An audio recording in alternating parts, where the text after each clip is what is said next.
10 محرم و حرام کو یوم عاشورہ کہا جاتا ہے۔ یوم عاشورہ کیوں کہا جاتا ہے؟ عاشورہ اس لیے کہا جاتا ہے کہ عاشورہ جو ہے یہ عشر سے لیا گیا ہے، یعنی 10واں۔ تو اس اعتبار سے انبیاء اکرام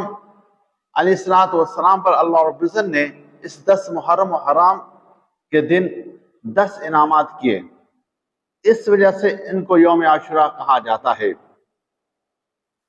جیسے اور بہت سی فضائل ہیں محرم و حرام کے 10 تاریخ کے،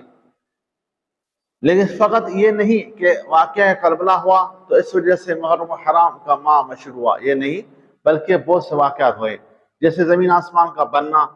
یہ 10 محرم و حرام کو، قیامت کا آنا یہ 10 محرم و حرام کو، انبیاء اکرام کو مصیبت سے نجات 10 محرم و حرام کو، جیسے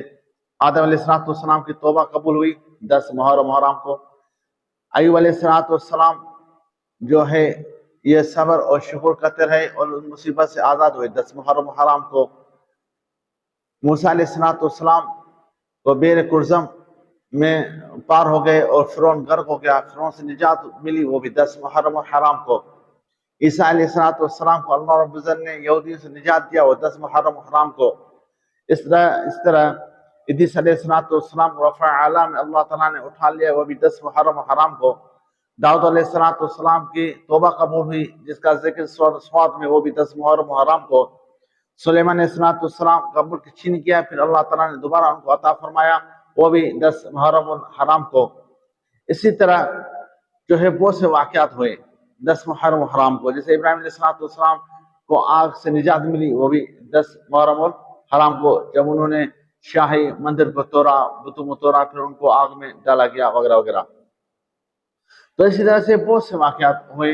اور اس وجہ محرم حرام کا جو ماہ ہے یہ اشہر حرم کے ماہ میں بھی داخل ہے، اور محرم کی معنی ہے عزت والا، اور محرم حرام اس وجہ کہا جاتا ہے یہ شان و شوکت والا ماہ ہے، اس میں نیکیاں ڈبل ہو جاتی ہیں۔ آپ علیہ السلام نے بذات خود فرمایا کہ دوسرے مہینوں کے نسبت محرم و حرام میں زیادہ ثواب ملتا ہے نیک کاموں کا۔ اللہ تعالیٰ آپ کو ہمارا